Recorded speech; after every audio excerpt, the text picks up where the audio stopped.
Hello humans! Today we're coding a bass drum, kick drum, or how do you call it? The in your song. And we're doing this in Zerum just because we fucking love it, okay? And by the way, we always work with signs. We only use signs for our sound. It's kind of funny that since we started making tutorials that I see that a lot of our sounds are made with sine waves. But yeah, what you need is two oscillators, and both with the sine wave. There is nothing you need in there. Oscillator A is FM'd from B. We need that for later on. Turn the oscillator B down, so it's really just a modulator. And how does a bass drum work? And it's basically a sine wave pitching down very fast and landing on a note. So we take one of the LFOs, put it into envelope mode, and put it on 1/8, and drag it onto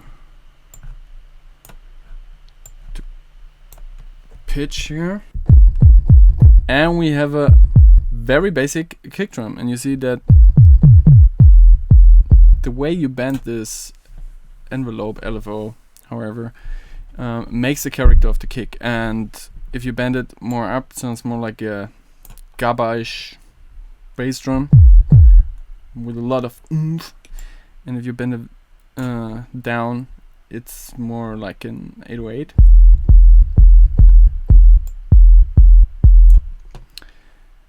For me, the sweet spot is always somewhere in the middle, like this maybe. And you already noticed that there's sort of a click missing, and it's very important that you start your oscillators off phase, the same phase, random down, and have no attack, and suddenly there appears a click. And if you're smart, you put a macro on this and have a macro to tune the click. Now the oscillator B here is there to give the oscillator A even more energy, and we do this by FMing it, also using an LFO and envelope mode. Very fast. It's only for the beginning of the kick, and we also put it on the pitches, but make sure that it's coming down from the top.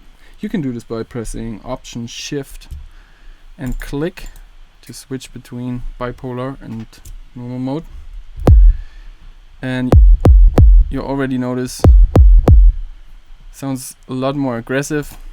And we can also put this into a macro to have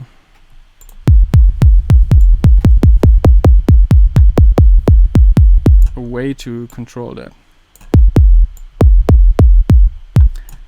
And we can play around with the octave here. Oh yeah, maybe even like this.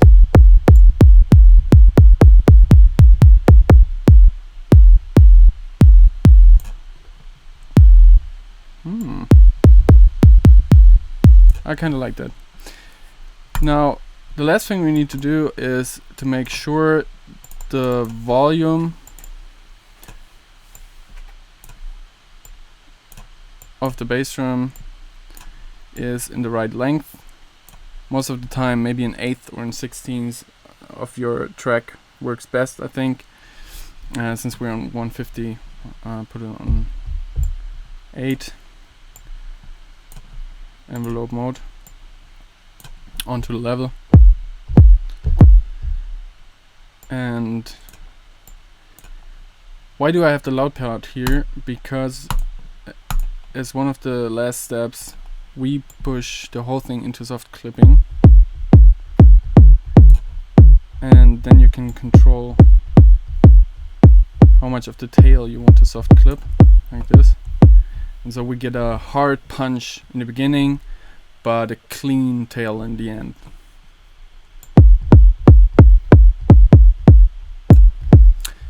And there you go, that's your basic trap bass drum, or whatever bass drum you like. You can also make an 808 out of this, and it's a lot more useful than just flipping through thousands of samples, because you can tune it to your track.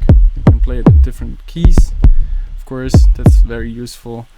You can always change the length very easily, and that's it. I hope you enjoyed our tutorial. If you want to know more about drum synthesis, let us know in the comments and buy that merch. See you soon.